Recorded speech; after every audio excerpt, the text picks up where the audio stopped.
Hello, naimbag nga bigat, kailyan, kakabsat, kan karuba, agsarak tayo nga ti masida nga ruot. Tata, agaramid tayo man, ti aji dandilayon. Gagawa po tayo ngayon ng burong dandilayon. Ayan, nakita nyo, napakadami pala ng dandilayon pa dito sa mga gilid-gilid. Sa paanan ng gubat, ang dami pa rin nila. Kaya gagawa po tayo. Ayan, ang dami po no. Ang dami pa rin. Kaya ipe-preserve po natin itong dandelion na nakuha ko. Hugasan muna. Wash first, then add a little bit vinegar. Tapos saka natin ibabad ng mga ilang minuto. Siguro mga 10 minutes, then i-drain po natin. Tapos after we drain, lalagyan po natin ng asin. Ayan, papaliguan po natin siya ng asin. Kung kaya nyo pong isa-isang dahon, budburan, kung paunti-unti po. Ayan, pass forward ko na po. Kaya nabibiit po, pass forward. Ayan. So, iramas-ramas yun po. Halo-haluin lang hanggang ma-penetrate yung dahon ng asin. Tapos takpan nyo ulit. Then pus-pus, pipigain po natin. At huwag nyo pong itapon yung pinagtigaan nyo. Kasi masarap po yan sa papaitan. Kapag wala po tayong apdo dito, pwede po ito na gamitin na pampalit sa apdo, pangpapait. No, yung pus-pus kung na dati papaitan. Ayan. Huwag nyo pong itapon at may paggagamitan tayo niyan mamaya sa ating nilulutong papaitan. Kailangan pigang-piga po yung tubig niya para mawala po yung pait pag binuro po natin. Ayan, talagang pigang-piga.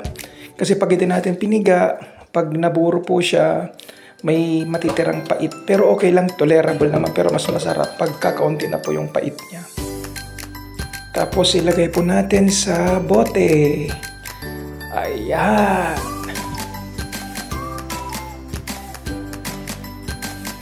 Tapos i-press po natin pababa. At mamaya ay lalagyan na po natin ng pinaghugasan ng bigas. Ayan po siya. Ilagay na po natin yung hugas bigas. Yung pangalawang hugas po ang ginamit ko para kakaunti na po yung starch niya rin. Ayan, pero marami pa rin naman siyang starch. Puting-puti pa rin po. Ilagay po natin. Pero mag-iwan po kayo ng mga 1 inch na gap.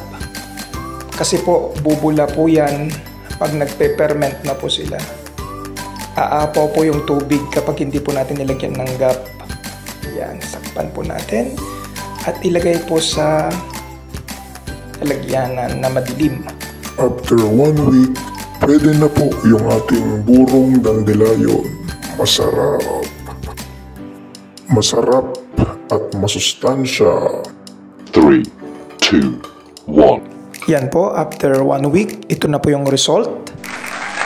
Maamoy nyo po na maasim na po siya. At yung lasa niya ay hindi na po siya ganun kapait. May pait pero kaunti na lang, parang burong mustasa rin po siya talaga. Ayan, nakita nyo po, talagang burong-buro na po siya, bumubula-bula at maasim po siya. I-drain lamang po natin ito gamit ang ating strainer. Ayan, nakita nyo po, mahirap pong tanggalin dahil siniksik ko po talaga yan.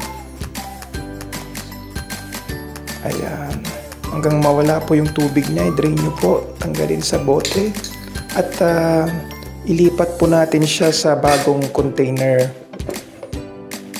Pagkatapos, ilagay po natin sa refrigerator. At consumable po ito within a month or 2 months maybe. Basta nakalagay lamang po sa rep. Masarap po siyang igisa sa kamatis.